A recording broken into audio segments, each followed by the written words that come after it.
ಎಲ್ಲೆಲ್ಲಿಂದಲೋ ಬಂದಿದ್ದೀರಾ. ಪ್ರತಿಯೊಬ್ಬನ ಬ್ಯಾಕ್ಗ್ರೌಂಡ್ ಒಂದೊಂದಾಗಿರತ್ತೆ. ಎಲ್ಲರ ತಂದೆಯೂ ಕೂಡ ವೈಟ್ ಕಾಲರ್ ಜಾಬ್ ಅಲ್ಲಿ ಇರ್ತಾರೆ ಅಂತ ಹೇಳಲಿಕ್ಕಾಗೋದಿಲ್ಲ. ಎಲ್ಲರ ತಂದೆಯೂ ಕೃಷಿ ಮಾಡ್ತಾರೆ ಅಂತ ಹೇಳಲಿಕ್ಕಾಗೋದಿಲ್ಲ. ಆದ್ರೆ ವಾಟ್ ಎವರ್, ಲ್ಯಾಕ್ಸ್ ಅಲ್ಲಿ ಅರ್ನ್ ಮಾಡ್ಲಿ, ಥೌಸಂಡ್ಸ್ ಅಲ್ಲಿ ಅರ್ನ್ ಮಾಡ್ಲಿ, ಅಥವಾ ಹಂಡ್ರೆಡ್ಸ್ ಅಲ್ಲೇ ಅರ್ನ್ ಮಾಡ್ಲಿ, ಅಪ್ಪ ಅಮ್ಮನಿಗೆ ಇರುವಂತಹ ಕನಸು ಒಂದೇ, ಮಕ್ಕಳನ್ನ ಈ ಸಮಾಜದಲ್ಲಿ ಶ್ರೇಷ್ಠ ವ್ಯಕ್ತಿಗಳನ್ನಾಗಿ ಬೆಳೆಸಬೇಕು ಅಂತ. ಒಂದು ಸಣ್ಣ ಕಥೆಯನ್ನ ಹೇಳುತ್ತೇನೆ.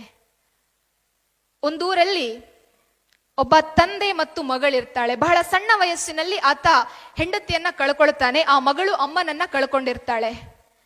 ಅಪ್ಪನೇ ನೋಡ್ಕೊಳ್ತಾ ಇದ್ದ. 10th ಆಯ್ತು, ಕೈಯಲ್ಲಿ ಮೊಬೈಲ್ ಬಂತು, ಅಪ್ಪ ಸ್ವಲ್ಪ ದೂರ ಆಗ್ತಾರೆ. PUC ಆಯ್ತು, ಹೊಸ ಆಂಡ್ರಾಯ್ಡ್ ಸೆಟ್ ಬಂತು 30,000ದ್ದು, ಅಪ್ಪ ಇನ್ನಷ್ಟು ದೂರ ಆಗ್ತಾನೆ. ಎಂಜಿನಿಯರಿಂಗ್ ಕಾಲೇಜಿಗೆ ಜಾಯಿನ್ ಮಾಡಿಸಿದ್ರು. ಈಗ ಅಪ್ಪ ಓಲ್ಡ್ ಫ್ಯಾಷನ್ ಇರುವಂತಹ ವ್ಯಕ್ತಿ ಅಂತ ಹೇಳಿ ಅನ್ನಿಸ್ಲಿಕ್ಕೆ ಆರಂಭ ಆಯ್ತಂತೆ. 1 ವರ್ಷ ಎಂಜಿನಿಯರಿಂಗ್ ಆಯ್ತು. ಅಪ್ಪ ಕಾಲೇಜಿಗೆ ಹೊರಟು ನಿಲ್ಬೇಕಾಗಿದ್ರೆ ಅಪ್ಪ ನೀನ್ ಬರಬೇಡ ಅಂತ ಹೇಳುವಂತಹದ್ದು. 2ನೇ ವರ್ಷಕ್ಕೆ ಕಾಲಿಡ್ಬೇಕಾಗಿದ್ರೆ ಅಪ್ಪ ನನಗೆ ಲ್ಯಾಪ್ಟಾಪ್ ಬೇಕು ಅಂತ ಹೇಳ್ತಾಳೆ. ಅಪ್ಪ ನನ್ನಿಂದ ಈಗ ನನಗೆ ಹಣ ಹೊಂದಿಸ್ಲಿಕ್ಕೆ ಸಾಧ್ಯ ಇಲ್ಲ, ಮುಂದೆ 2 ತಿಂಗಳಾದ ನಂತರ ಕೊಡಿಸ್ತೇನೆ ಅಂತ ಹೇಳ್ತಾನೆ. ಸಿಟ್ಟು ಬರತ್ತೆ. ರೂಮಿಗೆ ಹೋಗ್ಕೊಂಡು ಬಾಗಿಲು ಹಾಕ್ತಾಳೆ.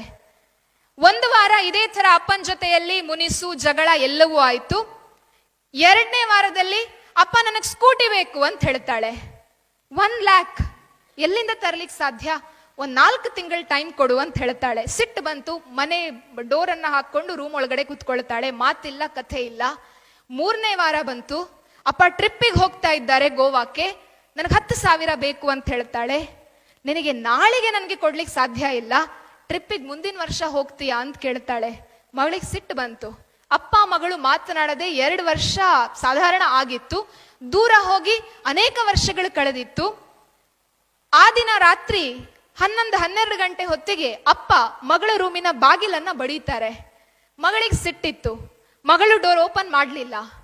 ಅಪ್ಪ ಬಡೀತಾರೆ ಬಡೀತಾರೆ ಬಡೀತಾರೆ. ಮಗಳಿಗೆ ಅಪ್ಪನ ಮೇಲೆ ಸಿಟ್ಟಿತ್ತು, ದುಡ್ಡು ಕೊಡ್ಲಿಲ್ಲ ಅಂತ ಹೇಳ್ಕೊಂಡು. ಅವಳಿಗೆ ಜಾಲಿ ಎಂಜಾಯ್ ಮಾಡಬೇಕಾಗಿತ್ತು. ಬಾಗಿಲನ್ನ ತೆರೀಲೇ ಇಲ್ಲ. ಅಪ್ಪ ಬಾಗಿಲನ್ನ ತಟ್ಟುವುದು ನಿಲ್ಲಿಸ್ತಾರೆ. ಬರ್ತಾರೆ, ಏನೋ ಒಂದು ಬರೀತಾರೆ, ಸೋಫಾದ ಮೇಲೆ ಮಲಗ್ತಾರೆ. ಮರುದಿವ್ಸ ಬೆಳಗ್ಗೆ ಯಾವಾಗ್ಲೂ ಅಪ್ಪ ಕರೀತಾ ಇದ್ರಾಯ್ತು. ಮಾರನೇ ದಿವಸ ಬೆಳಗ್ಗೆ ಎದ್ದು ನೋಡ್ಬೇಕಾಗಿದ್ರೆ 10:10 ಆಗಿತ್ತು. ಅಪ್ಪನ ಮೇಲೆ ಸಿಟ್ಟು ಬರುತ್ತೆ. 8 ಗಂಟೆ ಕಾಲೇಜ್ ಸ್ಟಾರ್ಟ್, 10 ಗಂಟೆ ಆದ್ರೂ ಅಪ್ಪ ಕರೀಲಿಲ್ಲ. ಅಪ್ಪನಿಗೆ ಬೈಬೇಕು ಅಂತ ಹೇಳ್ಕೊಂಡು ಡೋರ್ ಅನ್ನ ಓಪನ್ ಮಾಡಿ ಹೊರಗಡೆ ಹೋಗ್ಬೇಕಾಗಿದ್ರೆ ಅಪ್ಪ ಸೋಫಾದಲ್ಲಿ ಮಲಗಿರ್ತಾರೆ. ಎದೆ ಮೇಲೆ ಒಂದು ಪತ್ರ ಇರ್ತದೆ. ಇದೇನು ಕಾಗದ ಅಂತ ಹೇಳ್ಕೊಂಡು ಆ ಹುಡುಗಿ ಅದನ್ನ ಓದ್ಬೇಕಾಗಿದ್ರೆ ಅದ್ರಲ್ಲಿ ಅಪ್ಪ ಒಂದು ಲೆಟರ್ ಅನ್ನ ಮಗಳಿಗೆ ಬರೆದಿರ್ತಾರೆ. ಮಗು, ನೀನು ನನ್ನ ಹತ್ರ ಸುಮಾರು 4 ತಿಂಗಳಿಂದ ಮೊಬೈಲ್, ಲ್ಯಾಪ್ಟಾಪ್, ಅದು ಇದು ಅಂತ ಹೇಳ್ಕೊಂಡೆಲ್ಲ ಹಣ ಕೇಳ್ತಾ ಇದ್ದಿ. ಆದ್ರೆ ಕ್ಷಮಿಸು, ನಿನ್ನ ಜೀವನವನ್ನ ರೂಪಿಸ್ಬೇಕು ಅಂತ ಹೇಳ್ಕೊಂಡು ನನಗೆ ದುಡ್ಡು ಕೊಡ್ಲಿಕ್ಕೆ ಸಾಧ್ಯ ಆಗ್ಲಿಲ್ಲ. ನಾನು ನೀನು ಮಾತು ಬಿಟ್ಟು ಅದೆಷ್ಟೋ ವರ್ಷ ಆಯ್ತು. ಮಾತಾಡ್ಬೇಕು ಅಂತ ಹೇಳಿ ತುಂಬಾ ಪ್ರಯತ್ನ ಪಟ್ಟೆ, ಬಟ್ ನನ್ನಿಂದ ಆಗ್ಲಿಲ್ಲ, ನೀನ್ ಮಾತನಾಡಿಸ್ಲಿಲ್ಲ. ದಯವಿಟ್ಟು ನನ್ನನ್ನ ಕ್ಷಮಿಸು. ನಿನಗೆ ಕೇಳಿದಂತಹ ಜೀವನವನ್ನ, ನೀನು ಬಯಸಿದಂತಹ ಜೀವನವನ್ನ ಕೊಡ್ಲಿಕ್ಕೆ ನನ್ನಿಂದ ಸಾಧ್ಯ ಆಗ್ಲಿಲ್ಲ. ಕಾರಣ ಇಷ್ಟೇ, 5 ವರ್ಷದ ಹಿಂದೆ ಸಣ್ಣದಾಗಿ ಎದೆನೋವು ಬರಬೇಕಾಗಿದ್ರೆ ಡಾಕ್ಟರ್ ಹತ್ರ ಹೋಗ್ಬೇಕಾಗಿದ್ರೆ ಹಾರ್ಟ್ ನಲ್ಲೊಂದು ಹೋಲ್ ಇದೆ ಅಂತ ಹೇಳಿದ್ರಾಯ್ತು. ಆದ್ರೆ ನನ್ನ ಮುಂದೆ ನಿನ್ನ ಭವಿಷ್ಯ ಇತ್ತು. ನನ್ನ ಹಾರ್ಟ್ ಹೋಲ್ ಅನ್ನ ಕರೆಕ್ಟ್ ಮಾಡಬೇಕು ಅಂತಾದ್ರೆ ಲ್ಯಾಕ್ಸ್ ಅಲ್ಲಿ ನನಗೆ ಹಣ ಬೇಕು. ಆದ್ರೆ ಅದೇ ಲ್ಯಾಕ್ಸ್ ಅಷ್ಟು ಹಣವನ್ನ ನಿನ್ನ ಮೇಲೆ ಇನ್ವೆಸ್ಟ್ ಮಾಡಿದ್ರೆ ನಿನ್ನ ಬದುಕು ಸುಗಮ ಆಗ್ತದೆ ಅಂತ ಅನ್ನಿಸ್ತು. ನನ್ನ ಬದುಕೋ ನಿನ್ನ ಬದುಕೋ ಅಂತ ಹೇಳ್ಕೊಂಡು ನನ್ನ ಎದುರುಗಡೆ 2 ಆಪ್ಷನ್ ಇರಬೇಕಾಗಿದ್ರೆ ನಾನ್ ಸತ್ರು ತೊಂದರೆ ಇಲ್ಲ, ನಿನ್ನನ್ನ ಬದುಕಿಸ್ಬೇಕು ಅಂತ ಹೇಳಿ ನನಗೆ ಆಲೋಚನೆ ಬಂತು. ಸೊ ನನ್ನ ಹತ್ರ ಇದ್ದಂತಹ ಎಲ್ಲ ಹಣದಿಂದ ನಿನ್ನ ಹೆಸರಿನಲ್ಲಿ ಒಂದು ಮನೆ ತೆಗೆಸಿದ್ದೇನೆ. ನಾನು ಸತ್ತ ನಂತರ ಆ ಮನೆಯಲ್ಲಿ ನೀನು ಆರಾಮದಲ್ಲಿ ಬದುಕಬಹುದು. ನಾನಿಲ್ಲ ಅಂತಾಗಬೇಕಾಗಿದ್ರೆ ನಿನ್ನ ಜೀವನಕ್ಕೊಂದು ಗುರಿ ಬೇಕಲ್ವಾ? ನಿನ್ನ ಹೆಸರಿನಲ್ಲಿ ಒಂದಷ್ಟು ಲಕ್ಷ FD ಇಟ್ಟಿದ್ದೇನೆ. ಪ್ರತಿ ತಿಂಗಳು ನಿನ್ನ ಜೀವನಕ್ಕೆ ಬೇಕಾದಂತಹ ಇಂಟ್ರೆಸ್ಟ್ ಅದರಲ್ಲಿ ಬರುತ್ತೆ. ನೀನು ಕೇಳಿದ್ದನ್ನ, ನೀನು ಬಯಸಿದ್ದನ್ನ ಕೊಡ್ಲಿಕ್ಕೆ ನನ್ನಿಂದ ಸಾಧ್ಯ ಆಗಲಿಲ್ಲ. ಆದರೆ ನಾಳೆ ದಿವಸ ನೀನು ಈ ಪತ್ರವನ್ನ ಓದಿದ ನಂತರ ನನ್ನ ಹತ್ರ ಮಾತನಾಡ್ತಿ ಅನ್ನುವಂತಹ ಭರವಸೆ ನನಗಿದೆ ಅಂತ ಹೇಳ್ಕೊಂಡು ಅಪ್ಪ ಪತ್ರ ಬರೀತಾರೆ. ಮಗಳು ಓದ್ತಾಳೆ. ಓದ್ತಾ ಇರಬೇಕಾಗಿದ್ರೆ ಕಣ್ಣಂಚಿನಲ್ಲಿ ನೀರು ಹರಿದು ಬರುತ್ತೆ. ಅಪ್ಪ ನನ್ನ ಎಬ್ಬಿಸ್ತಾಳೆ. ಅಪ್ಪ ನನಗೆ ಸ್ಕೂಟಿ ಬೇಡ, ಅಪ್ಪ ನನಗೆ ಲ್ಯಾಪ್ಟಾಪ್ ಬೇಡ, ಅಪ್ಪ ನನಗೆ ಯಾವುದು ಬೇಡ, ಅಪ್ಪ ನನಗೆ ನೀನೇ ಬೇಕು ಅಂತ ಹೇಳಿಕೊಂಡು ಎಬ್ಬಿಸ್ತಾಳೆ ಎಬ್ಬಿಸ್ತಾಳೆ ಎಬ್ಬಿಸ್ತಾಳೆ. ಆದ್ರೆ ಆ ಜೀವ ಹಿಂದಿನ ದಿನ ರಾತ್ರಿ 12 ಗಂಟೆಗೆ ಹೋಗಿತ್ತು. ಮಗು ಬೇಕು, ಮಗಳು ಬೇಕು, ಮಗಳಲ್ಲೇನೋ ಹೇಳಬೇಕು ಅಂತ ಹೇಳಿಕೊಂಡು ಎದೆ ನೋವು ಆಗ್ತಾ ಇದೆ ಅಂತ ಹೇಳಲಿಕ್ಕೆ ಹಿಂದಿನ ದಿವಸ ರಾತ್ರಿ 12 ಗಂಟೆಗೆ ಆ ಅಪ್ಪ ಬಾಗಿಲನ್ನ ಬಡಿತಾನೆ. ಎಲ್ಲವನ್ನ ಕೊಟ್ಟಂತಹ ಅಪ್ಪ ಸ್ಕೂಟಿ ಕೊಡ್ಲಿಲ್ಲ, ಮೊಬೈಲ್ ಕೊಡ್ಲಿಲ್ಲ ಅಂತ ಹೇಳ್ಕೊಂಡು ಮಗಳು ಡೋರನ್ನ ಓಪನ್ ಮಾಡಲಿಲ್ಲ. ಅಪ್ಪ ಸತ್ತು ಹೋದ ನಂತರ ಮಗಳಿಗೆ ಅನ್ನಿಸ್ತದೆ, ಸಾರಿ ಕೇಳ್ತಾ ಇದ್ದಿದ್ದಿದ್ರೆ ಅಪ್ಪ ಬದುಕ್ತಾ ಇದ್ರೇನು ಅಂತ. ಕಾಲ ಮೀರಿ ಹೋಗಿತ್ತು.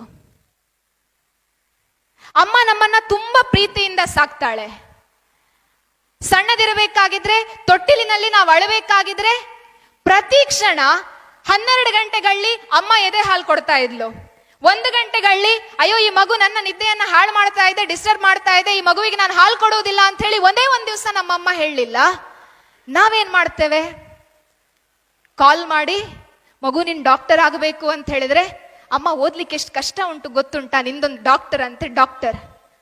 ಅಪ್ಪ ಇಂಜಿನಿಯರಿಂಗ್ ಮಾಡು ಅಂತ ಹೇಳಬೇಕಾಗಿದ್ರೆ, ಅಪ್ಪ ನಿನಗೆ ಓದ್ಲಿಕ್ಕೆ ಗೊತ್ತಿಲ್ಲ, ನಿನಗೆ ABCD ಗೊತ್ತಿಲ್ಲ, ನನಗೆ ಹೇಳಿ ಕೊಡ್ಲಿಕ್ಕೆ ಬರ್ತೀಯಾ ಅನ್ನುವಂತಹ ಮಾನಸಿಕತೆ. ವಿದ್ಯಾರ್ಥಿಗಳೇ, ಅಪ್ಪ ಅಮ್ಮನ ತ್ಯಾಗದ ಎದುರಿನಲ್ಲಿ ನಮ್ಮ ಬದುಕನ್ನ ನಾವು ಎಷ್ಟು ಎತ್ತರಕ್ಕೆ ಕಟ್ಟಿಕೊಂಡ್ರೂ ಕೂಡ ಅದು ಬಹಳ ಸಣ್ಣದೆ. ನಾವು ಹಾಸ್ಟೆಲ್ನಲ್ಲಿ ಬೆಡ್ ಮೇಲೆ ಮಲಗಿಕೊಂಡು ಎಂಜಿನಿಯರ್ ಆದಂತಹ ಕನಸು, ಡಾಕ್ಟರ್ ಆದಂತಹ ಕನಸು, ಒಳ್ಳೆ ಒಬ್ಬ ಟೀಚರ್ ಆದಂತಹ ಕನಸು, ಪೊಲಿಟಿಷಿಯನ್ ಆದಂತಹ ಕನಸು, ಹಾರ ತುರಾಯಿಗಳು ಸನ್ಮಾನಗಳು ಹಾಕಿಸಿಕೊಂಡಂತಹ ಕನಸು, ಇವೆಲ್ಲವನ್ನ ನಾವು ನಮ್ಮ ನಿದ್ದೆಯಲ್ಲಿ ಕಾಣಬೇಕಾಗಿದ್ರೆ ನಮ್ಮಪ್ಪ ಅಮ್ಮ ಮನೆಯಲ್ಲಿ ಕುತ್ಕೊಂಡು, ಬೆಡ್ ಮೇಲೆ ಕುತ್ಕೊಂಡು ನಾಳೆ ದಿವಸ ನಾನು ಎಷ್ಟು ದುಡಿಬೇಕು ಅಂತ ಹೆಂಡತಿಯಲ್ಲಿ ಮಾತಾಡ್ತಾ ಇರ್ತಾನೆ. ಅಮ್ಮ ನಿಮ್ಮ ಆರೋಗ್ಯವನ್ನ ನೋಡ್ಕೊಳ್ಳಿ ಅಂತ ಹೇಳಿಕೊಂಡು ಅಪ್ಪನಿಗೆ ಉಪದೇಶವನ್ನ ಮಾಡ್ತಾ ಇರ್ತಾಳೆ.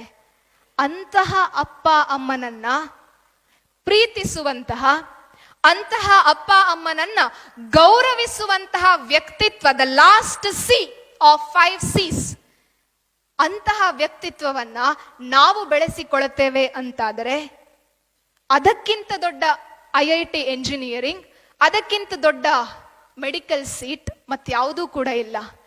ಬದುಕಲ್ಲಿ ನಾವೇನೇ ಆಗಲಿ, ಬದುಕಿನಲ್ಲಿ ನಾವೆಷ್ಟೇ ಎತ್ತರಕ್ಕೆ ಬೆಳಿಲಿ, ಆ ಎತ್ತರವನ್ನ ನಾವು ಏರ್ಬೇಕು ಅಂತಾದ್ರೆ ದ ಬೇಸ್, ದ ಫೌಂಡೇಶನ್, ನಮ್ಮ ಪೇರೆಂಟ್ಸ್, ಅವರನ್ನ ಯಾವತ್ತಿಗೂ ಕೂಡ ಮರೆಯದೇ ಇರುವಂತಹ ವ್ಯಕ್ತಿತ್ವವನ್ನ ನಾವು ಬೆಳೆಸಿಕೊಳ್ಳಬೇಕು.